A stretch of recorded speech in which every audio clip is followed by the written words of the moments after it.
কি ব্যাপার, এতদিন পর তোর মনে পড়লো? না কাকিমা, সবসময় মনে পড়ে, তবে ঠিক আগের মতো আসা হয় না।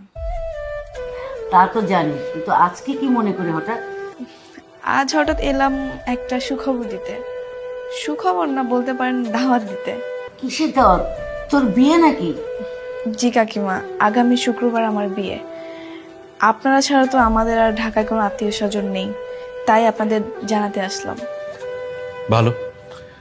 তা ছেলে কে, কি করে? কাকা, ওই যে হাসানস গ্রুপের মালিকের ছেলে কিবরিয়ার সঙ্গে। উনি পড়াশোনা শেষ করে এখন ব্যবসা দেখাশোনা করতেছে। হাসান গ্রুপের মালিকের ছেলে? তার মানে আমাদের জাতশত্রু।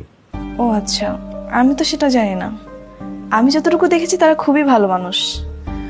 আপনারা তিনজনই কিন্তু আসবেন আমার বিয়েতে।